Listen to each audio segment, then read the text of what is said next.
Et bonjour à toutes et à tous, je m'appelle Jonathan et vous écoutez le nouvel épisode de l'After Hour, votre podcast préféré sur le cinéma et la musique, les deux plus beaux arts du monde jusqu'à ce que quelqu'un nous prouve quoi ? Le contraire. Exactement, et cette semaine encore, on se retrouve pour parler d'un film nouvellement à l'affiche et d'un album fraîchement sorti dans les bacs, en toute objectivité et sans mauvaise foi, évidemment. Aucune. Cette semaine, nous allons revenir sur Le Diable s'habille en Prada 2 de David Frankel et sur le nouvel album du rappeur Wheat, intitulé Cultive la lumière. Et à mes côtés, je suis accompagné de l'homme de la situation, puisqu'il est l'auteur d'une thèse intitulée Le Diable s'habille en Prada quand le cinéma se met sur son 31. Tom, comment vas-tu ? Je pensais que t'allais me paraphraser sur Le Parrain hier, mais non, ça va. Non, mais tu diras ce que tu as à dire tout à l'heure. Avant de commencer les festivités, parce que là, vous allez vous amuser aujourd'hui, vous allez en avoir pour votre argent, je vous dis, c'est les grands jeux du cirque. Là. N'oubliez pas que si vous voulez nous aider, vous pouvez tout simplement recommander ce podcast à vos amis qui sont fans de musique et de cinéma. Et voilà, même de mode, bouche à oreille. cette semaine. Oui, de mode aussi. Bah d'ailleurs, on est en ultra fashion là. Et il y a eu une interview de tout le casting Ouais. où c'était en mode c'est quoi le plus gros faux pas dans la mode. Et tout le monde était en mode les Crocs. Anatawe a dit les vêtements de sport, c'est pour ça que j'ai sorti mon meilleur maillot des Girondins aujourd'hui. C'est en rapport à ça. Ok, d'accord. Bon, jusqu'au bout, il est dans le truc clé. Sinon, vous pouvez nous rejoindre sur les réseaux sociaux @l'afterhourpod. Et si vous regardez ce podcast sur YouTube, vous pouvez mettre un petit commentaire, lâcher un petit like, vous abonner.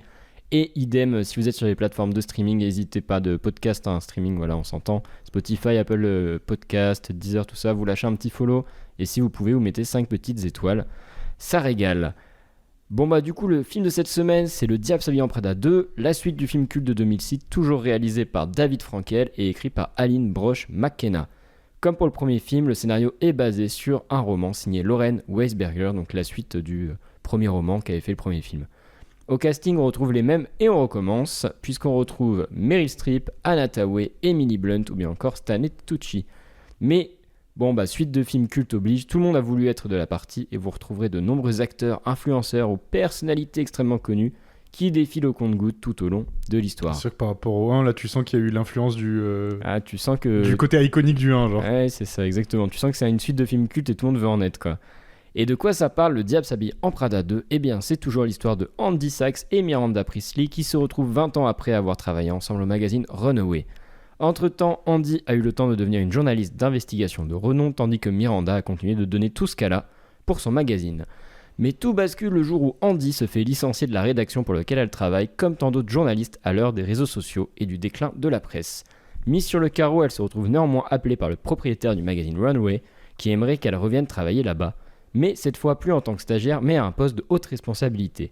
La raison, Miranda est en plein bad buzz et n'arrive plus du tout à tout gérer d'une main de fer.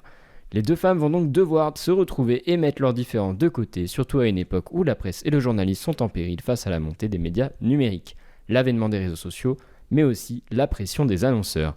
Et de ce côté-là, la tâche pourrait s'avérer encore plus ardue car elles vont devoir composer avec une autre vieille amie, Emily Charlton, devenue une femme ultra puissante dans l'industrie du luxe. Bon voilà en gros les enjeux de cette suite tant attendue du film mythique qui est Le Diable s'habille en Prada. Tom, je vais te lancer et je ne vais pas t'interrompre car je veux que tu y ailles à fond. Tu donnes tout ce que tu as et puis après voilà, tu me lanceras la balle. Donc qu'est-ce que tu as pensé du Diable s'habille en Prada 2, le nouveau film de David Frankel, ce grand réalisateur? Je vais faire une réponse tout à fait objective. Dis ce que tu as dit hier. Bah commence comme ça, c'est parfait. Hier, à la fin du film, la première chose que j'ai dit, j'étais en mode je comprends les gens qui ont vu la trilogie du Parrain. Moi, c'est ma trilogie du Parrain, mais en 2 films. Voilà, j'ai pas besoin de dire plus. Non, mais je suis absolument pas objectif sur ce film, sachant que le 1 est probablement un de mes films d'enfance et même d'adolescence préférés, que je trouve iconique comme beaucoup de gens.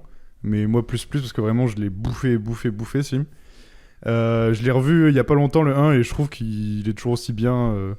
même s'il y a des blagues grossophobes qui ont mal vieilli, mais qui me font rire parce que c'est Stanley Tucci qui les dit. Le 2, si on parle juste d'objets cinéma, il y a beaucoup de défauts, on va en parler de toute façon une fois que je t'aurai passé la balle, mais pour l'instant il n'y a pas besoin de ça. Sinon, mon avis à moi personnel, en vrai c'est un des meilleurs films de l'année, et de très loin, mais je suis absolument pas objectif. Il y a beaucoup de fanservice, j'en suis content. Et je tiens à m'excuser à tous les gougou gaga fans d'Avengers. En fait, je vous comprends. Je comprends ce que vous ressentez après les chiasses que vous voyez, même si le film n'est pas une chiasse comparée au film que vous regardez. Ça reste à prouver. Oh si, quand même. Ouais, continue. Quand même. Non, mais donc du coup, beaucoup de fanservice. Niveau réel, il y a rien. Il y a rien d'exceptionnel. Là, c'est le premier vrai défaut du film, mais en vrai, on s'en fout. Niveau musique, bon, ben moi, vraiment, le film était pour moi. Il y a Dua Lipa, Miley Cyrus, Lady Gaga. J'ai pas besoin de plus. Lady Gaga qui a fait un son en plus exprès pour le film. En mode, il lui fallait un peu de SACEM. Il lui manquait ça. Si c'est le buzz, ouais. Non, en vrai, ça paraît tellement logique qu'elle soit dans Le Diable s'habille en Prada. J'en ai à branler, continue. T'es juste un aigri. Oui, sûrement. Non, mais voilà, le film est exceptionnel si vous avez adoré le 1. Si le 1, vous étiez en mode, oui, c'est un 2,5, 3, oui, bon, bah le 2, ça va être un 1,5. Mais je pense que si, en étant un peu objectif, ils sont à peu près au même niveau en termes de qualité, pas pour les mêmes raisons. En termes de défauts, je trouve que le 2, il est quand même moins bien en termes de réal, même si le 1 est pas exceptionnel. Niveau couleur, bon, ben ça a été déjà dit pendant l'abondance, mais c'est une catastrophe. c'est catastrophique, mais ça, c'est l'industrie du cinéma actuellement qui... tout est gris. C'est aussi parce que le premier film est filmé en pellicule, celui-là est pas filmé en pellicule. Ah oui, bah on en parlait hier, non. Il y a tout ce truc de colorimétrie, on est sur une colorimétrie qui est très très bleu grisâtre, tout le temps un peu dégueulasse. Très fade, ouais. Alors qu'en plus, c'est quand même con quand tu parles de l'industrie de la mode, qui est un truc quand même grandiloquent et coloré, quoi. Non, mais voilà. Moi, je trouve que le film est exceptionnel, mais parce que je suis nul. Là, je suis pas du tout objectif. Maintenant, on va rentrer dans le côté objectif. Jonathan, qu'as-tu pensé du film ? Alors, non, moi déjà, je tiens à dire que j'aime bien le premier. Je pense que comme tout le monde, c'est un film qu'on a... Si on a grandi dans les années 2000, on l'a vu quelques fois. Ouais. Je suis pas fanatique du film. Je pense pas que c'est pour moi, c'est pas si bien que ça. Je trouve qu'il y a beaucoup de défauts dans le 1, que c'est assez réconfortant parce qu'il y a des actrices qu'on adore. Stanley Tucci est super. Enfin voilà. Stanley. Mais moi, tu vois, ce monde de la mode m'a jamais fait rêver. Au contraire, il m'a toujours fait un peu peur, tu vois. Et il m'a toujours terrorisé. Pour moi, ça représente ce qu'il y a de pire dans le capitalisme moderne. Allez hop, envoyez tweet. Oh bah, non, mais il y a un peu de ça. Et je sais pas, tu vois, j'ai toujours trouvé que c'était un film qui vieillissait pas bien à l'épreuve du temps en termes de blagues et tout. Puis j'ai toujours un peu de mal avec les films qui se passent dans le milieu du travail. Enfin, je trouve qu'il y a un regard super qui critique pas beaucoup les défauts, et c'est un peu ce que je vais il y a beaucoup de tôle dans ce genre de cinéma. Ouais, voilà. Ouais. Donc du coup le 2, bah moi ma question c'est qui l'a demandé ce film ? Absolument personne. Moi. Oui, peut-être toi. Moi. Mais ce que je veux dire, j'ai fait une lettre il y a 20 ans.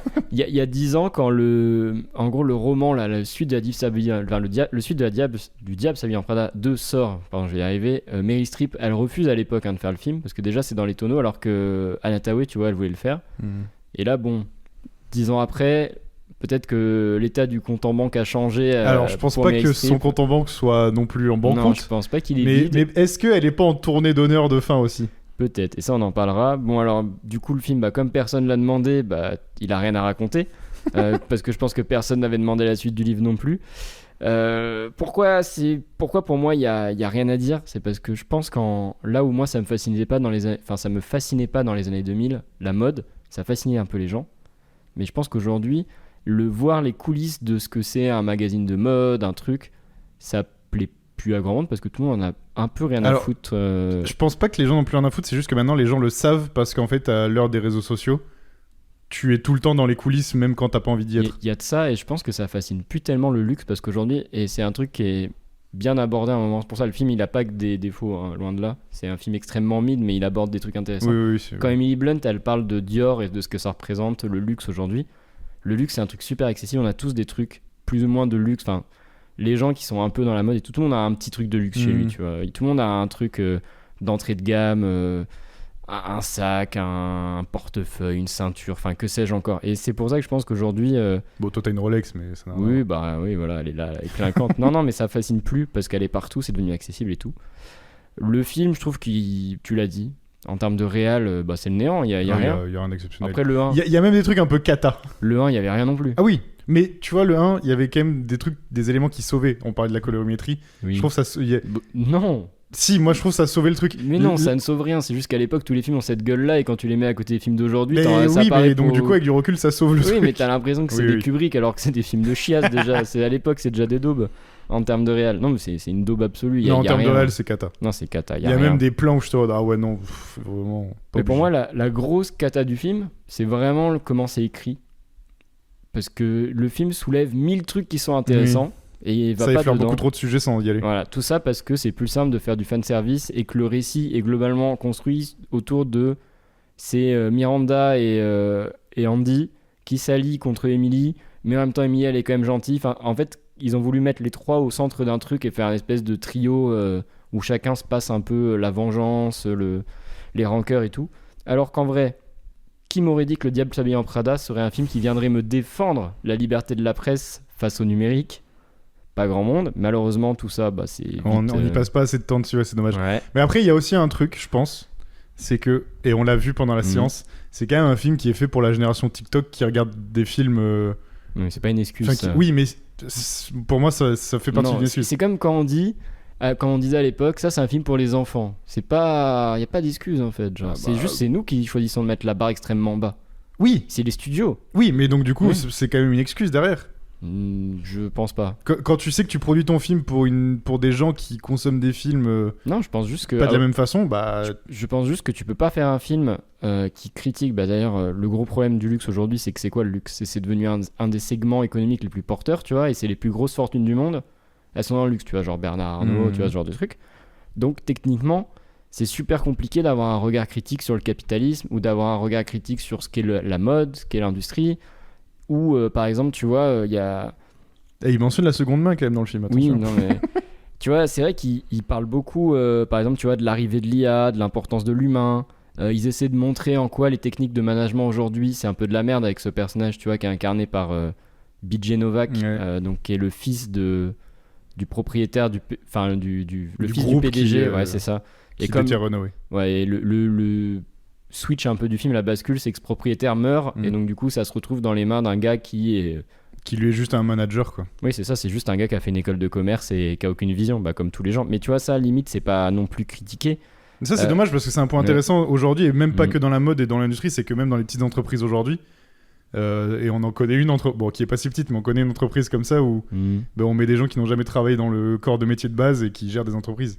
Ouais. Donc c'est un truc quand même qui touche tout le monde, ça. C'est dommage Oui. qu'ils vont pas plus dedans. Non, non, c'est extrêmement dommage, mais pourquoi ils le font pas, à ton avis? Bah, parce qu'en fait, c'est financé par des gens qui sont dedans. C'est ça. C'est une comédie. Et tu vois, même dans le. Moi, ce qui me saoule, c'est que le dénouement du film, c'est. En gros, on va spoiler, hein, si vous l'avez pas vu, cassez-vous. Le journal est racheté, enfin, le groupe à qui appartient le journal est racheté. Normalement, il devait être racheté par un mauvais milliardaire, du coup, c'est racheté par une bonne milliardaire. C'est un film où, globalement, tout ce qui se passe, c'est. À la fin, c'est un plan qui te montre les trois en train de travailler de nuit. Tu sens qu'ils font des heures supplémentaires, mais en fait, à la fin, ça passe parce que quand on travaille très fort, on a ce qu'on veut. Quand on travaille très fort et qu'on est très gentil et qu'on va au bout des choses, tout va bien en entreprise. Alors oui, mais il y a aussi le fait de juste faire un métier passion. Non, mais c'est Ah bah, un si. film pro-travail. Oui, non, mais bien c'est un sûr. film de capitalisme. Mais c'est un film sur de la mode, merde. Jonathan, tu... Et alors, Bah, on peut faire de la mode. La mode, ça, c'est tout et n'importe quoi. La mode, oui, ça mais c'est un peut film être- sur Runaway. C'est pas un film sur Oui. Vinted. Et alors, il n'empêche qu'on peut quand même avoir un regard critique sur tout ça. Anna Thaoué, elle l'a dans le 1, le regard critique sur le monde de la mode. Oui, mais là... Elle le montre de manière désabusée, que Oui. c'est un truc toxique et Oui, c'est mais de la maintenant, merde. elle est en plein dedans, genre. Oui, bah oui, parce qu'en fait, aujourd'hui, c'est un film de merde, voilà. C'est pour ça que Le Diable s'habille en Prada, c'est bien, parce que c'est une comédie satirique sur le monde du Oui, luxe. oui, oui. Là, c'est un truc qui dit, bon, bah finalement, le journaliste d'investigation, ça n'existe plus, alors je vais tout faire pour rentrer dans le système, et au final, qu'est-ce qu'elle fait? Elle pourrit pas le système de l'intérieur, elle devient le système, genre. Oui. Et c'est comme, pourquoi tu veux me les faire, ce truc de la bonne milliardaire qui rachète? Mais casse-toi avec Miranda, fais ton propre Ça aurait été magazine, stylé, tu vois. putain. Ça, j'ai un peu le seum. Bah non, pourquoi? Ça, j'ai un peu le seum. Parce qu'il faut qu'on soit dans les cases. En fait, c'est un film, mais c'est un film qui veut critiquer des trucs alors que les gens qui le financent, et finalement, tu vois, le Runaway, enfin tout ce que ça met en scène, c'est eux qui sont responsables de leurs propres mots en fait. C'est eux qui vont enlever tout pour mettre des displays en IA, c'est eux qui font qu'aujourd'hui, bah, on a un basculement de la presse vers le numérique, c'est eux qui appauvrissent les lignes éditoriales. En fait, genre, c'est un film stupide, tu vois, là-dessus. Genre. Ah, moi, mais, ça me rend. complètement. Le sujet du film, il y a des trucs qui c'est complètement con. Et comme on l'a dit, c'est qu'en plus... Je suis désolé, les gens ils vont dire pourquoi t'as un regard aussi critique là sur le capitalisme alors que c'est un film? Bah si j'avoue, tout est politique dans la vie et si vous regardez pas Oui, non, vos mais ça, films oui, de je suis manière d'accord. politique, c'est qu'il y a un problème quoi. Bon bref, vas-y, Mais vas-y. merde, je sais plus ce que je disais. Oui, mais en fait, c'est ça le truc, c'est que en plus tous les sujets sont vraiment effleurés, mais vraiment de façon Ouais. très légère, parce que il y a ça. Tu l'as parlé, ça parle de l'IA au bout d'un moment, comme quoi Mhm. le côté management, C'est ça. Le côté management. Non, tu veux dire. Bon, bref. Oui, le côté bref. management, les gens veulent absolument remplacer plein de Oui. choses par l'IA parce que Oui, l'IA. pour gagner en coût, quoi. Voilà. Ouais. Mais ça, pareil, ils en parlent pas tant que ça. En Alors plus- que pour le coup, le film sort en 2026 et le film se passe en C'est 2026. ça, il y a plein de problématiques qui sont super actuelles. Miranda, elle le dit, elle dit moi je pense pas que l'humain va disparaître au profit de l'IA, on a besoin de création et tout. Mais ça concerne actuellement toute l'industrie du cinéma. Allez là-dedans, faites-en un sous-texte de Oui. pourquoi l'IA c'est menaçant. Alors je sais que c'est peut-être chiant, c'est comme l'époque du Covid, tu vois, plus personne n'a envie de voir un film sur le Covid, personne n'a envie de voir un film sur les IA à l'heure de l'IA. Mais c'est intéressant, tu vois. Moi, tu vois, je vais faire juste un autre film là, qui est sorti il y a pas longtemps. Tu vois, il y a Gore Verbinski qui est revenu avec un film qui s'appelle Good Luck Have Fun Don't Die. C'est le réalisateur des Pirates des Caraïbes, tu vois. Le pitch, c'est en gros un mec qui vient du futur pour empêcher une IA d'être créée parce que l'IA a pris le contrôle du monde. C'est un pitch à la con, tu vois. Mais c'est un film... Pourquoi, tu vois, moi, c'est un film qui a beaucoup plus de courage que Le Diable s'habille en Prada parce que c'est un film qui se met son public à dos. C'est un film qui te dit, vous êtes des débiles avec vos IA, vous êtes des débiles avec vos téléphones, vous êtes des débiles avec le numérique, vous êtes en train de vous perdre là-dedans. C'est un film qui est presque kamikaze, tu vois, qui explose en plein vol, peut-être même quand on fait trop, mais au moins, c'est un blockbuster qui a du fond, tu vois, qui veut te dire quelque chose à la fin. Je dis pas que c'est un excellent film, mais à minima, tu vois, au moins ça propose quelque chose. Là, on est sur ce qu'il y a de plus convenu, c'est une publicité, c'est une suite cynique, là, pour l'argent. Je pense que, tu vois, là, hier, je l'ai vu et j'avais un bon truc parce qu'en fait, t'as de la sympathie pour les acteurs, mais quand j'y pense, c'est scandaleux ce qu'ils font, genre. Non, mais c'est scandaleux quand tu vois le 1, en fait. Qui a quand même un film qui a du propos, qui... Oui, bah, ça c'est sûr, le 1 a beaucoup plus de propos moral que le Exactement. que le 2, oui. Le personnage d'Anna Thaoué, en plus, là, c'est une catastrophe. Dans le 1, on te présente une jeune fille indépendante, critique. Oui, là, elle rentre dans le moule. Juste. Là, elle rentre dans le moule. Elle a une romance de merde avec... Franchement, le gars, ils l'ont chopé où à la sortie d'une station de métro à Manhattan. Ah, mais genre. vraiment, le mec fait son jogging dans Central Park. Ils se sont dit, tu seras le copain d'Anna Thaoué dans un film. C'est un random. Après, je veux peut-être nuancer. Moi, je m'attendais quand même pas à ce que le moment où, tu vois, ça bascule et on commence à dire ça va être chaud pour renouer, il y a un cabinet d'audit qui va arriver. Je m'attendais pas à ce qu'Anna Thaoué et Miranda se syndiquent et que Stanley Tucci porte une bannière CGT. Oui. Mais, tu vois, je me suis dit, en vrai, là, on touche un truc qui est intéressant. Oui. C'est genre, même ce qui paraît le... Parce que là, bon, on sait, Renouer, c'est l'équivalent de Vogue dans la magazine de fiction, là, mais l'équivalent d'un magazine comme Vogue, aujourd'hui, pourrait pas disparaître, mais être amené à devenir vraiment quelque chose d'autre, parce qu'en fait, plus personne n'a rien à foutre d'un magazine papier, tu vois. Et c'est ce qu'ils disent à un moment, ils disent, Stanley Tucci, il dit de manière désabusée, je prends du contenu pour des gens qui le regardent aux toilettes. Et Oui. tu vois, aller au fond de ça, tu vois, comment aujourd'hui on fait de la vraie presse quand aujourd'hui les gens s'en battent les couilles, quand le taux d'attention des gens est en déclin. Ils essayent de rentrer un peu dans ça avec le côté Oui. Anna Thaoué qui est une super journaliste, pardon, Oui, mais personne lit ses mais qu'en articles. fait personne lit ses articles alors qu'ils sont hyper intéressants. Bah ouais, mais... Sauf qu'ils l'effleurent aussi. Mais le sujet. montrer ça aussi, Oui, je montrer suis d'accord, ouais. que les gens lisent que les titres. En fait, soit écrit, montrer au public, parce que en vrai, je pense qu'il y a un peu ça, montrer au public à quel point aussi c'est la faute effectivement des compagnies, mais si les compagnies réagissent comme ça, C'est parce que c'est c'est le parce public que qui le le demande. public est feignant, le public Oui. est... Bah, dans le film, on le voit parce qu'au Ouais. bout d'un moment, elle se met à faire du putaclic parce que Exactement. c'est ce qu'il y a besoin. Ouais. Et là, les articles fonctionnent. Mm. Et ça, c'est la faute des gens qui lisent. Et c'est trop dommage. Oui. C'est trop dommage. Mais parce qu'en fait, c'est un film qui se veut être le plus possible. Et je pense quand même que, tu vois, les mecs qui l'ont écrit, ils ont eu envie, tu vois, d'aborder des trucs. Mais peut-être qu'en interne, tu peux pas aller plus loin ou c'est compliqué. En plus, c'est un film qui va à 1000 à l'heure, qui a plein d'intrigues, plein de trucs. Ouais, par contre, Ouais. il est dense en termes de ce qui se passe, quoi. Genre, c'est... Il est à la fois dense et vide. C'est assez... Oui, oui. Ouais, c'est assez technique. Ah, mais de toute façon, moi, je sais que je suis pas objectif parce que c'est une Madeleine de Proust, tu vois. Ouais. Mais en vrai, l'objet cinéma est pas ouf. Hein. Tu es un gougou gaga. Oui, totalement. Tu es un gougou gaga. Comme Totalement. les gens qui vont nous dire que la Mandalorian c'est génial ou dans un mois. Comme les gens qui ont aimé les 4 Fantastiques. Allez hop, ça Bah, dégage. franchement, les 4 Fantastiques est un bien meilleur film que ça. Non, c'est à chier. Non, c'est à chier. Déjà, Après, Pedro Pascal et moi, en fait, putain, plus le temps passe, moi je citais l'aime. un philosophe, c'est pipi ou caca, c'est ça? Oui. Enfin, pour moi, mes yeux, c'est pipi ou caca. Mais... Un grand homme un jour a dit c'est pipi ou caca. Bah, le grand homme est en face de moi. Oui. T'as quelque chose à rajouter sur ton film de chiasse là ou pas? Bah, j'adore Stanley Tucci. Oui, c'est vrai qu'il a un rôle. Ah, il y a un truc qu'on n'a pas dit. C'est peut-être un des points positifs du film, tu l'as dit tout à l'heure. Meryl Streep, dernier tour de piste, peut-être. Ouais, bah, en vrai, elle a quel âge? Voilà, 80 balais, je crois. À peu près, non? Putain, je la voyais un moins. peu plus jeune, Attends, genre, je vais- je je la vais- vois plus dans les 70. Je vais te débunker ça tout de suite. Mais oui, elle est dans un moment de sa carrière où elle trouve quand même plus beaucoup de rôles. Elle tourne dans pas grand-chose. Ouais, donc c'est peut-être un peu, pas un baroudonneur, parce que c'est pas bien de le dire comme ça, mais... À 76. Ouais, bah voilà. Bah, bon, on ça sait va. que pour les femmes, c'est de plus en plus C'est plus compliqué de compliqué. trouver des rôles intéressants qui sont pas des rôles de tu vas jouer la grand-mère ou Bah, le en, machin. en fait, je pense que le seul avantage que Meryl Streep a dans sa carrière, c'est que c'est Meryl Streep, tu vois. Oui. C'est que même les... Parce que tu vois, il y a des artistes qui vieillissent... Bah, tu vois, Julianne Moore, c'est un bon exemple. Elle a un peu ce truc aussi de... À l'époque, film de ouf. Mhm. Maintenant, elle en fait toujours des biens, mais elle a quand même des tôles parce que bah, Après, Meryl c'est- Streep, c'est une femme qui vieillit, malheureusement, oui, tu vois. après, Meryl Streep a eu des difficultés aussi. Pour moi, moi, je la rapproche un peu genre d'une actrice comme Diane Keaton qui nous a quittés il y a pas si longtemps, qui est, Oui. tu sais, ces artistes iconiques qui cherchent jusqu'à la fin de leur vie quand même des rôles de femmes qui sont pas juste les grands-mères ou des rôles de elle cherche des rôles centrales et je pense qu'elle s'est dit que ce rôle faisait peut-être écho à sa vie, qui est globalement Bah, la fin du film, enfin, au bout d'un moment dans le film, il y a un truc intéressant, c'est que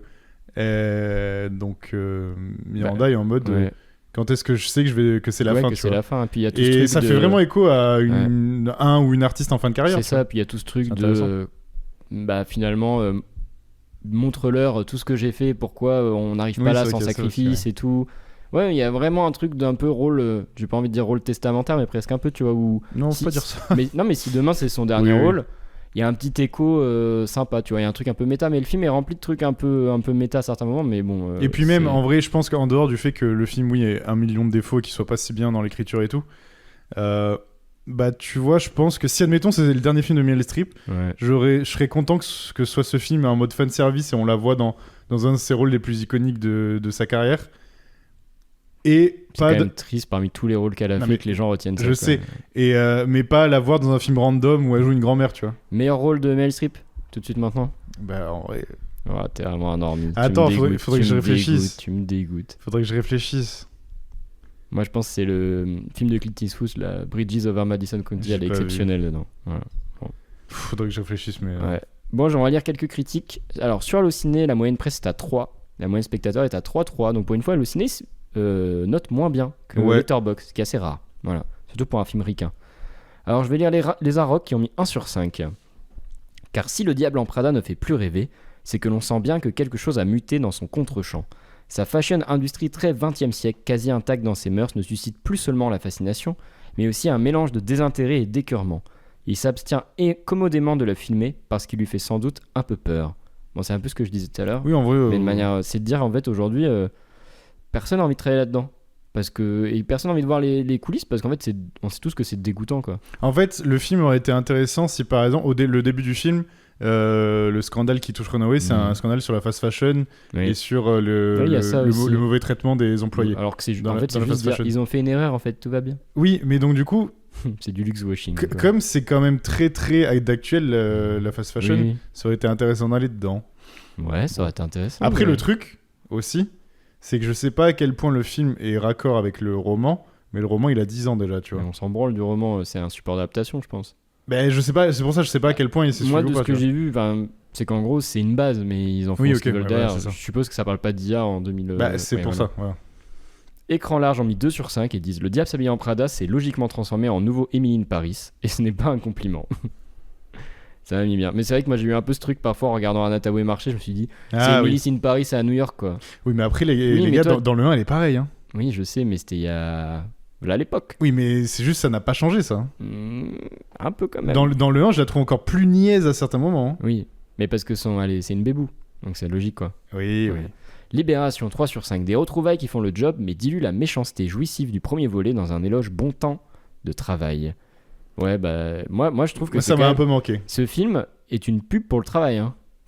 Ouais, vraiment. C'est une pub France Travail. Non, mais pour moi, c'est une pub pour dire aux jeunes regardez quand même, quand vous avez un métier passion, ça paye parce que regardez, même le petit gars là, dont tout le monde se fout, qui peut même pas aller pisser à la fin, et quand même il s'est accroché, et à la fin, il est devenu assistant de l'assistant, alors qu'avant il était assistant de l'assistant de l'assistant. Quand même, regardez, ça paye les efforts. Mais hein. c'est vrai qu'il y a un truc qui m'a manqué, moi, c'est les blagues de Stanley Tucci, quand même. Parce que dans le 1, il est quand même très drôle. Ouais, bah, il a un rôle beaucoup plus effacé. Mais bon, il a quand même touché un gros check, je pense. Bah, j'espère pour lui, c'est le goût. Le Figaro nous dit 3 sur 5. Toutefois, il y a quelque chose de touchant à découvrir une Miranda Priestly vulnérable et indécise. Toute comédie flirtant avec la parodie qu'il entend être, le film surgit là où on ne l'attend pas. en livrant un plaidoyer strident pour la liberté de la presse. Oui, alors, plaidoyer strident, faut se calmer quand même. j'ai vu personne monter à la barre Oui, voilà. ou faire un plaidoyer, mais bon, Mais par contre, alors ça, on l'attendait pas. je suis assez d'accord sur le côté du rôle de Meryl Streep. Dans le 1, elle paraît intouchable Oui. et au-dessus de tout le monde. Là, j'aime bien le fait qu'elle soit faible. Parce Ouais, que touchante, du coup, ça montre aussi que oui, malgré... c'est ce qu'elle dit à la fin, justement, sur le truc du livre, là. En mode, oui, en fait, sa carrière, c'est des sacrifices, mais ça reste quand même un être humain, même si elle a été atroce, tu vois. Ouais. Ça, c'est assez bien fait dans le film, c'est le point un peu positif. Mais ça a pas plu à tout le monde. Parce qu'on l'a vu avec une personne qui, elle, trouvait que c'était à chier le fait qu'elle soit faible, tu vois. Ouais, parce que je pense qu'il y en a pour eux, c'est une icône, faut pas toucher à l'icône. Ouais. Ouais. Les Échos, qui ont mis 4 sur 5 et on finira pas eux. Suite réussie, Le Diable s'habille en Prada 2 explore avec malice l'évolution de la presse, de la mode et des ambivalences de notre relation au travail. Meryl Streep brille encore en diablesse stylée. Alors vraiment, notre ambivalence de notre relation au travail, Oui, bon. je sais pas, parce que j'ai pas quand même l'impression qu'Anna Tawai, elle est en mode je suis là pour graille, c'est un taf alimentaire. Je pense qu'il y a quand même un truc de ça me passionnait au début, je m'en suis un peu Vu détourné. l'appartement qu'elle se prend à Brooklyn après. Ouais, ça, faut parler de la gentrification aussi. c'est un film qui pourrait un peu parler de ça. Surtout qu'en plus, elle était journaliste et tout. Ouais. Déjà, vivre dans un taudis, je suis en mode mareuse. Ton Fais pas genre. Ouais. Et après, elle passe vraiment d'un taudis en mode y a pas l'eau courante Au penthouse. à un truc à Brooklyn, Ouais. insane, avec vue sur Manhattan. Je suis en mode, oh, Mareuse, t'abuses un peu. Bon, en tout cas, c'était notre avis sur Le Diable s'habille en Prada 2 qu'on vous recommande évidemment d'aller découvrir en salle si vous voulez vous faire votre propre avis. On va passer à un petit jeu avant de passer à la partie album. Je me suis dit, quand même, Prada et Le Diable s'habille en Prada, ça a été extrêmement cité dans le rap, notamment le rap français, et que ça serait marrant de faire... je vais lire des punchlines, et Tom va essayer de deviner les rappeurs qui se cachent derrière les punchlines. T'as fait que Prada. Que Prada. Ok. J'aurais pu faire le Oui, luxe parce en que général, pour le coup, mais... pour le coup, si tu fais le luxe en général, on peut faire 1h30 de jeu. Non, je pense. là, voilà, on va s'en faire quelques-unes. Il y a des punchlines plus ou moins marrantes. Voilà, tu vas pouvoir deviner. On va commencer par une facile. Putain, je me lève, je sors, il y a des gains. Prada survête, Mama la dégaine. Il y a des gains. Donc, déjà, c'est un mec du Sud. C'est Jul? Ouais, c'est Jul. Ouais. Allez, on enchaîne. On n'oublie pas l'ADN, on n'oublie pas les douilles. Le diable s'habille en Prada ou comme il veut, je m'en bats les couilles. Oh! Ça, celle-ci, je pense que tu l'as déjà entendue. Oui, mais en plus, elle est bien. Oui, elle est bien, c'est un bon morceau. Putain. Si tu peux te donner un indice si tu veux. Vas-y. C'est un rappeur du 9-3. Caris? Non. Non. Il est à l'initiative du d'une 9-3 Caris, en compile plus. dans le 9-3. De 9-3 Empire. Homme d'affaires. Ah, merde. Ah, tu l'as, mais. Ah, il veut pas sortir? Ah, Fianso. Oui, putain. Ah, tu l'as eu. J'avais sa tête. Oui, mais ouais, dans l'écriture, c'est lui. Ouais, c'est lui, tu le sens. Hein. Oui. J'essaie de pas les rapper, mais En moi, vrai, je l'entends. c'est ouais. lui de ouf. Toutes les filles ont le seum quand tu les accostes. Le diable s'habille en Prada et les pointeurs s'habillent en Lacoste. Putain, ça. Bon, là, on est sur ce que j'appellerais le bas fond du rap. C'est le rap Fatal Bazooka, mais c'est pas Fatal Bazooka. Putain, je suis trop nul. Ouais. Un rappeur de Rennes. De Rennes? Ouais. Ça m'aide pas du tout. Pote de Columbine. Lou Dipek, mais non, celui c'est Ouais, Columbine. non. Ah, Lorenzo. Ah, il est de Rennes? Ouais, il est de Rennes. Bah, il est de. Alors, C'est vrai que c'était mal écrit, ça se voit que c'est lui. assez technique. Le diable s'habille en Prada. Baby. J'ai beaucoup de Prada. Oh, elle est gaze. Il y a que du rap français? Ouais, c'est que du rap C'est La français. Fouine? Non, c'est Luigi. C'est qui lui? C'est un rappeur. connais pas. Ok, d'accord. Je connais même pas. Alors, Ah putain, mais si, si c'est tu bon, je vois vois qui qui c'est. c'est. oui. Là, je vais biper. Le diable s'habille en Prada. Le H met du Hermès. Je repense à quand on était petit, quand on mettait du Ernest. Frisk Orleans? Oui, tu l'as eu. Ok, un peu plus dur, je pense. Je suis un enfant de la dalle. Les petits n'ont pas de quoi s'habiller quand le diable s'habille en Prada. Ah, elle est nulle par Elle est contre. nulle, ouais. Elle veut rien dire. Après, Genre. sorti souvent du contexte, c'est pas simple. Ouais, c'est Niro, je pense que tu l'auras pas. Mais par contre, elle était vraiment nulle. Hein. Voilà, j'en ai une, elle est pas mieux aussi. Je m'habille en Prada, Narchetan, le diable aussi. C'est si nul. Je sais pas, ça doit être un mec genre Rimka, un truc comme Non, ça. c'est Genre. Nino. Ah ouais, putain, oui. Ouais, non, Rimka, c'est quand même mieux que Nino. Dites-moi si je suis cramé, petit polo, paire de Prada, coupe chauffée dégradée, je sais que ça plaît aux dames. Ah putain, le début, je serais parti sur Niska, la fin, peut-être pas. Dites-moi si je suis cramé, petite polo, paire de Prada, ça plaît aux dames hein. Putain. Non, c'est pas Gims, non. Non. Mais c'est un mec qu'on a déjà eu tout à l'heure. Fianso. Voilà, c'est Jul. Ah putain, le début ça faisait très Niska. Mais Voilà. la fin, non, c'est pas Niska. Et là, on va finir par ce qui est sûrement la meilleure punchline de toute cette sélection. Gucci Prada Boy, je veux le bif de Val qu'il meurt. S'il croit qu'il me valent, qu'il meurt. C'est Fianso. Non. Non. Attends, non, attends. Ah non, tu vas l'avoir. Je l'ai. Gucci Prada Boy, je veux le bif de Val qu'il meurt. S'il me croit qu'il me valent, qu'il meurt. C'est attends, je l'ai. Bah déjà. C'est Zola. Non. Ouais, non. Putain, mais c'est qui? C'est Alpha One. Ah mais oui, putain. Avec Frisk Corleone dans Rap Catéchisme. Mais oui, putain, je suis débile. Ah oui, bah je veux dire, tu vois comment elle est écrite. On a un level Oui, non, au-dessus mais oui. des autres, ouais. Putain, mais oui, je l'ai en plus. Ah là là. Bon, et en parlant de rap, on va basculer à la partie musicale. Bon, t'as été moins bon que je le pensais, mais c'est difficile. en même temps. C'est giga dur. Ouais, c'est giga dur. Si jamais t'en as des fois pour moi comme ça m'intéresse. Mais ouais, on va passer à la partie rap puisqu'on va parler de l'artiste du jour qu'on a sélectionné, de son album qui est sorti hier. L'artiste, c'est Wheat. Donc pour ceux qui connaissent pas Wheat, c'est un rappeur qui est en activité depuis le début des années 2010, qui a été notamment dans la nébuleuse de Laylo. Ouais. Voilà, de l'entourage de Laylo, de Digital Music, tout ça.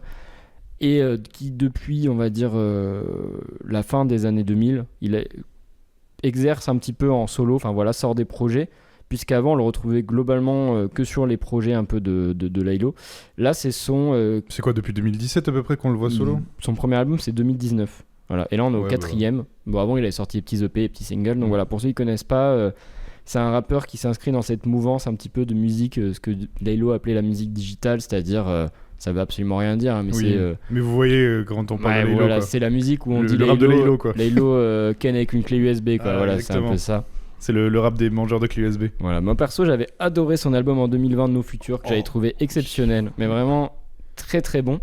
Et après, il s'était un peu fait désirer parce que bon, bah, vous connaissez, hein, le Covid, tout ça. Il était revenu 4 ans après avec Le Jour d'après, qui était un album assez cool et qui est passé complètement Je m'en souviens même pas. sous les radars. Voilà, complètement sous les radars. Et là, il revient 2 ans après avec Cultive la lumière, qui est donc encore un. Il en a pas sorti un entre temps? Non. Bah, Il y en a pas un il y a 2 ans? Bah si, il y a 2 ans, je viens de le dire, ouais. Mais non, t'as dit 2022. 2024, pardon. Ah, Le jour oui, d'après. voilà. Non, je crois que j'ai dit 2024. Ah oui, non, 2024, il mais est trop bien. Je suis déçu. Ouais, bah, je croyais que j'avais dit. Bon, c'est pas grave, on Oui, écoutera au montage. Il est trop bien celui. Ouais, mais il est un peu passé sous les radars. C'est un artiste qui peine un peu à décoller. Ouais. C'est souvent ce que j'appelle les rappeurs préférés des rappeurs. C'est-à-dire, tu sens leur influence sur d'autres albums. Où des fois, tu vas dire, ah bah c'est marrant ce son-là, je l'ai entendu, ce flow-là, je l'ai entendu chez Wheat il y a 2 ans. Mais, Sur le dernier album de Laylo, quand il fait le feat où il y a Alpha One aussi dessus, j'étais en mode vas-y, il y a Alpha One sur le son, ça va le lancer parce que les gens vont écouter parce qu'il y a Alpha One. Mais non. Ça a pas matché, j'ai Bah trop non, le seum. parce que Alpha One, les gens, ils veulent du TH, du Untrill, des kickers, tu vois, ils veulent pas Wheat. Et pourtant, Wheat est un bon kicker. Mais bon, je vais te lancer tout de suite. Qu'est-ce que tu as donc pensé de Cultive la lumière, ce nouvel album de Wheat? Bah, je trouve qu'il est resté dans sa DA de. Je pense que c'est pas un mec fun en soirée, tu vois. Oh, je sais pas. Mais C'est un mec ténébreux, c'est un mec de ténèbres. Putain, c'est un Dark Sasuke digital. Un peu, ouais. Ouais, tu sens que c'est. Tu sais, tous les rappeurs, ils ont leur sidekick un peu sombre. Genre, tu vois, Aurel, il avait Gringe. Ouais. Vald, il a Suicon. Lui, Ouais, lui, il avait Wheat, quoi. Et déjà que Ouais, Laylo, Laylo, c'est sombre. oui, mais c'est Alors, Genre, Laylo, c'est un peu sombre, Ouais. alors Wheat, ah, tu te plonges vraiment dans c'est le truc. ténébreux. Non, l'album est vraiment bien. Je t'en parlais un peu hier, et en fait, la grosse force qu'a Wheat, enfin, une des forces qu'il a, parce que je trouve que c'est vraiment un rappeur excellent, c'est ses prods. Je trouve qu'il sait toujours très bien s'entourer, et là, il y a des prods sur cet album où. Tu sais, tu l'entends rapper, le mec c'est trop bien ses flows et tout. Le producteur, c'est LK Prod. Hein, pour, Et t'as la petite prod derrière, t'es en mode oh, qu'est-ce qu'elle est bien. Et là, cet album, il y en a aucune que je trouve mauvaise. Moins bien que l'album de 2024. Parce que l'album de 2024, niveau flow et niveau prod, je trouve qu'il avait touché les étoiles. Pour moi, c'est son album préféré, celui d'avant. Ah, c'est mon album préféré, celui qu'il a fait avant. Celui-là est très très bien. Il est assez dense. Parce que je l'ai écouté que 2 fois et je l'ai pas encore digéré à 100%, mais c'est 8 quoi. Genre, c'est normal. C'est toujours assez court, mais. En une écoute, ouais. tu digères pas l'album parce que putain, il y a beaucoup de sujets abordés, il y a beaucoup de. Et puis ça va vite. C'est des projets qui font toujours moins de 40 minutes, mais qui sont chauds à digérer. Ouais. C'est ça. Donc pour l'instant, je l'ai pas encore digéré à 100%, j'ai quand même beaucoup aimé ce que j'ai entendu. Moi, à chaque fois qu'il y a 8, c'est quand même très attendu. C'est comme Laylo, tu sais, c'est des mecs qui se font désirer. Laylo encore plus, putain, j'en peux plus. Ouais. Ramenez-moi Laylo, je vous en supplie. Prenez qui vous voulez, mais ramenez-moi Laylo. Ouais, non, mais très très bon album. Je sais. En fait, c'est 8, donc j'allais dire, je sais pas s'il va durer dans le temps, mais malheureusement. Déjà, il dure pas beaucoup dans le présent. Donc j'espère pour lui, ouais. quoi. Mais sinon, très bon album, faut le digérer pour l'instant. Mhm. Et toi? Bah écoute, moi j'avais trouvé ça un peu décontenançant. J'avais beaucoup aimé, je t'avais dit No Future, parce que je trouvais que c'était un album qui était très sec, tu vois. Genre, je me souviens du single, là, je crois que c'est Viper, un truc comme ça, là. Oh oui, Je oui, trouvais que oui, c'était oui. très fort, tu vois. C'était très violent, tu vois, sa musique. C'était minimal, violent, enfin, ça percutait de fou. C'est vrai que ça a beaucoup changé là. Je trouvais que le jour d'après, on était dans un truc qui était beaucoup plus complexe, mais qui gardait cette énergie un peu brute. Où, pour moi, Weed, c'est. Tu vois, Weed, c'est comme un virus qui arrive sur ton ordi, tu vois. Là, c'est un truc. C'est méchant, tu vois. C'est pour ça qu'à Mm. l'époque où il faisait que des feats, quand t'avais Mm. un feat où t'avais Wit qui C'est ça. débarquait sur le son, tu savais que le mec il allait tout casser. Ouais, ça fait partie des mecs où vraiment, tu vois, j'avais un truc un peu brutal chez eux, Ouais, c'est brutal musique et tout, je trouvais ça cool. Tu sais, un peu quand une espèce de, tu sais, de mec qui fait de la trappe, mais méga violent Oui, et oui, un oui. peu remise au goût du jour avec des traitements sur la voix, des prods qui percutent avec des basses ultra saturées et tout. Et là, on est sur un truc où ils chantent beaucoup plus. Ouais. Euh, C'est et, plus posé. et tu disais que les prods étaient sympas, je trouve aussi qu'elles sont sympas, mais à certains moments, elles faisaient un peu daté, je trouve. Mais je trouvais pas que ça percutait comme les anciens. Non, Alors, je suis d'accord. peut-être qu'il est sur un truc plus lumineux. Si on veut le titre de l'album là qui cultive la lumière, moi je trouve pas qu'il cultive beaucoup la Moi lumière. justement, je trouve que le côté qu'il avait violent avant dans la Mm. façon de faire, là maintenant, je trouve qu'elle est plus violente dans les textes Oui, je trouve aussi qu'il que est. dans l'attitude. Ah, par contre, il est beaucoup plus introspectif qu'avant. Ouais. Ça, c'est une certitude. J'ai l'impression qu'il se livre un peu beaucoup plus qu'avant où vraiment c'était purement. C'était de la castagne quoi. C'était manimal, c'était de l'ego Mais trip. c'était de la castagne, mais C'était très ego trip quoi. oui, voilà, Ouais. mais dans la violence, c'est Mhm. bizarre à dire comme ça, mais oui, oui. Là, c'est très, oui, tu l'as dit, introspectif, et surtout, c'est pour ça que je l'ai dit, là, c'est vraiment l'album du mec pas fun en soirée. Oh, il est limite un peu déprimant l'album sur certains Ouais, trucs, parce que déjà, sa façon de poser, si vous connaissez pas sa voix, il a une voix très particulière déjà. Ouais, je sais pas comment on pourrait la décrire, mais. Ouais, elle est fond de gorgesque, genre Ouais, c'est un bizarre, peu, genre. ouais. Et donc déjà il a une voix bizarre, donc en plus quand il commence à te parler de sujets introspectifs, des sujets politiques et tout, t'es en mode ok, avec des prods beaucoup plus douces qu'avant, mais qui kick un peu quand même. T'es en mode, Ouais.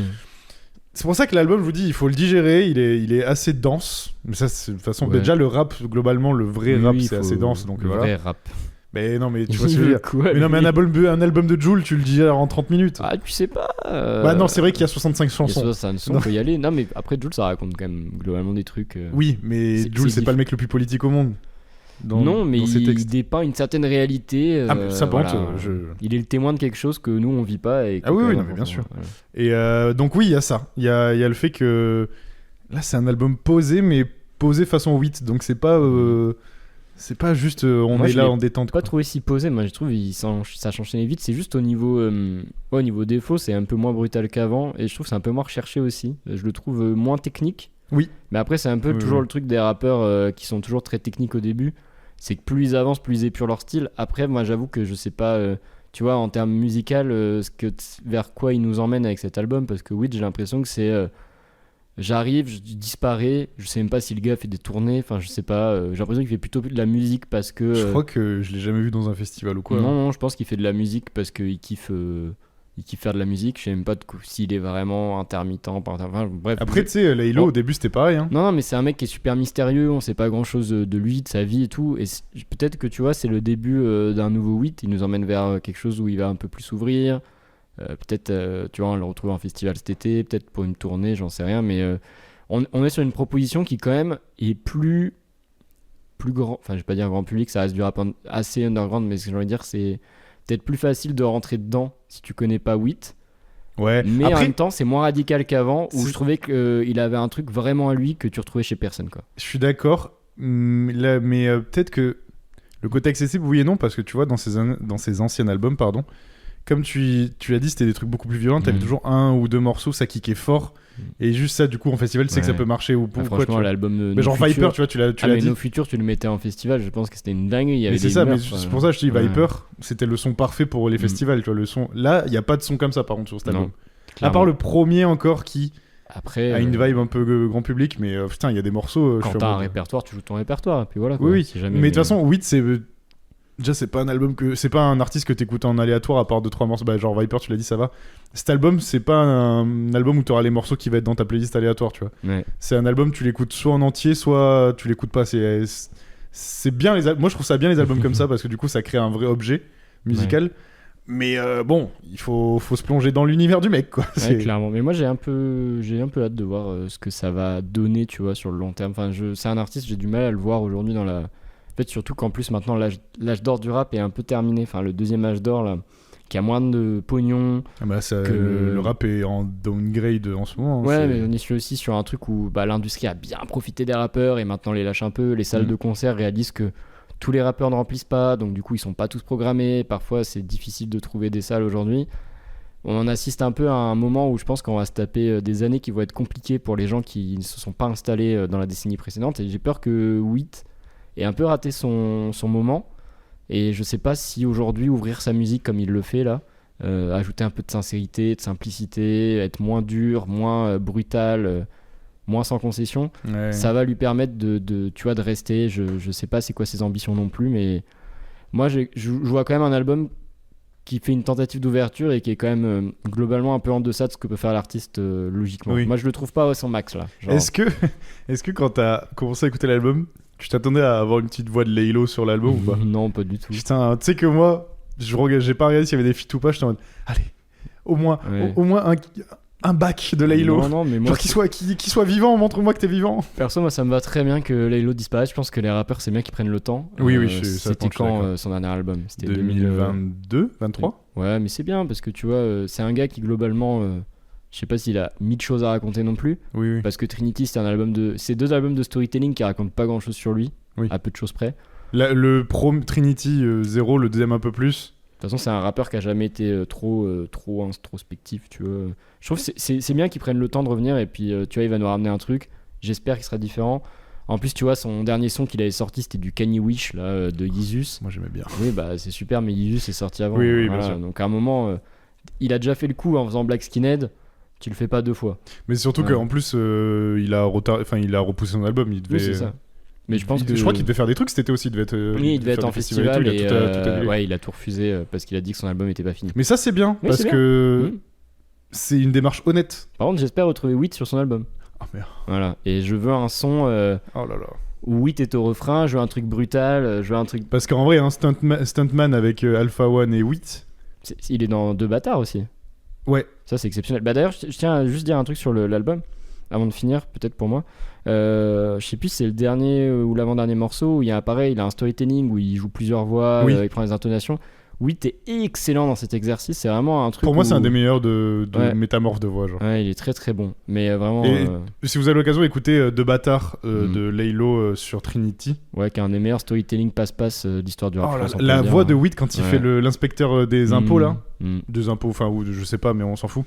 Oh là là, incroyable. La voix qu'il prend tout en rappant, parce que ça, le truc, c'est que arriver à modifier sa voix, continuer à rapper et tout. En fait, le Witt est vraiment trop fort. Ouais, il est très très fort. Très sous-côté. C'est pour ça que je dis, je l'ai trouvé moins technique sur celui-là, plus simple. Et je pense qu'il y a un truc d'ouverture, vraiment. Il a voulu dépouiller sa musique pour la rendre plus évidente. Parce que je pense vraiment, c'est un rappeur.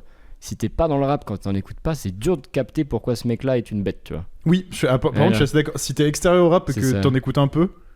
Tu t'es en mode oui, bon, c'est un random. Ouais, c'est une bête féroce. Hein. Quand t'écoutes beaucoup de rap, il est tellement dans le top en France qui est actuellement, genre, mais il survole certains mecs. Il y a quelques années, vraiment, pour moi, quand je le voyais, je me disais, mais lui, c'est impossible qu'il pète pas. Mais peut-être que le Covid l'a niqué. Hein, mais tu sais que moi, son album, il y a 2 ans, la première fois où je l'écoute. Oui, on l'avait écouté ensemble. On l'avait écouté la même journée. Ouais. J'étais en mode, mais il vient de sortir une dinguerie là. Oui, et pourtant, tout le monde s'en branle. J'étais en mode, ça va. Le mec, s'il pète pas, c'est pas normal. Les gens n'aiment pas écouter du rap si le mec ne perce pas. Non, mais moi je pense vraiment il s'est fait niquer par le Covid parce que No Future ça sort, il est dans les tops de tout le monde en mode un des meilleurs projets de l'année et tout. Bah si tu peux pas tourner, tu te ressembles jamais laissé en fait. Même c'est sur No Future qu'il y a un feat genre locaux avec Laylo là. Le feat il passait partout. Il passait partout. Partout, abuse pas. Bah en vrai moi je le voyais dans beaucoup de playlists rap et tout sur Spotify. Oui, mais ce que je veux dire c'est que ça passait pas la frontière du rap. Ah oui non mais c'est sûr qu'il a été plus connu à l'époque. Ouais. Ça, mais bon voilà. Bon, en tout cas, c'était notre avis sur Cultive la Lumière, le nouveau projet du rappeur Wheat. On vous invite bien évidemment, comme d'habitude, à aller découvrir toute la discographie de l'artiste. C'est toujours sympa. En plus, c'est des albums qui sont très courts. On vous conseille du coup ce dernier album, mais notamment Le Jour d'après et Nos Futurs, qui sont quand même deux très bons projets. Voilà, et écoutez ce qu'il a fait avec les autres artistes en feat, parce que vraiment, vous allez voir à quel point le mec est fort. Il y a un feat aussi sur un album de Zuku Meizi que j'avais beaucoup aimé. Enfin bref, vous allez voir. Oui, c'est vrai. Ce mec est une bête féroce. Mais en tout cas, l'After Hour, c'est fini pour aujourd'hui. On vous remercie toutes et tous de nous avoir, comme d'habitude, écoutés. Après un épisode un peu musclé sur Michael Jackson, j'espère que vous avez aimé cet épisode. Me lance pas sur les fans de Michael Jackson, me lance pas. N'hésitez pas, hein, si on vous a contrarié, que vous nous écoutez jusque-là, parce que vous nous détestez à vraiment mettre de l'engagement sur Michael Jackson. C'est fou comme les fans de Michael Jackson, vous êtes cons, voilà, je le dis. Sachez en putain. tout cas, je vais dire un truc, je pense qu'il est coupable. Et Prince, c'est mieux, voilà. Allez hop, ça dégage. Alors du coup, si vous avez survécu à ça, que vous voulez quand même nous soutenir, vous pouvez vous abonner sur YouTube, mettre un petit pouce en l'air, un commentaire. Vous pouvez également vous abonner sur les plateformes de streaming, Apple Podcast, Apple Podcast, ça Podcast, suffit. c'est déjà bien, Apple hein. Podcast, oui, voilà. Spotify, Deezer, Amazon, tout ça, vous mettez un petit... Napster, Napster ? ça existe encore? J'ai pas dit Napster, j'ai dit Non, Amazon. je sais, mais ça existe Ah encore, oui, ça Napster. existe, je crois, ouais. Ouais. Ils sponsorisent une équipe de LoL. Il y a les podcasts sur Napster. J'en sais rien. Où est-ce que je disais, oui, vous mettez 5 petites étoiles si vous pouvez, vous vous abonnez, tout ça, ça régale. Et enfin, on est sur les réseaux sociaux, Instagram et TikTok, @l'afterhourpod. N'hésitez pas à nous rejoindre, faites grimper ce compteur d'abonnés, parce que finalement, aujourd'hui, plus personne s'abonne, tout le monde consomme en algorithmique. Et bon, c'est un peu un problème, parce que nous, après, derrière, comment on fait pour être sérieux quand les gens regardent nos contenus mais s'abonnent pas, Ça, ils en parlent pas dans le Diable Salut en Prada, Ah, du ça, côté ils en parlent algorithme. pas. Anna Tawai, elle le dit pas, ça, mais Strip non plus. En vrai, pour le coup, Ils sujet parlent pas de l'after hour, hein, que là on est à moins 1000 € là. Hein. Bah non, ils en parlent Moins pas de 1000, ça. peut-être plus, hein. Peut-être plus. Peut-être plus, hein. Peut-être plus. Peut-être plus, hein. Ouais, quand on aime, on compte On pas. fait quoi la semaine prochaine? Et je sais pas du tout. J'ai pas regardé ce qu'il y avait. C'est pas grave. Si, l'album, on l'a, c'est Basement. Ouais, tu as décidé ça. Ouais, j'ai mis un veto sur Du Basement. coup, je choisirai le film. Si tu veux. Je sais pas ce qu'on va faire, mais en attendant, bah, n'hésitez pas, comme d'habitude, à nous suivre sur les réseaux sociaux. Peut-être qu'on l'annoncera, peut-être que pour une fois on le fera. On dit toujours qu'on le fait, on le fait jamais. Mais cette fois-ci, on est bien motivé à le faire. Hein. Ah ouais, bah vas-y. Ah oui, bah écoute, hein, je vais le faire. Allez. Allez, des bisous. Bisous.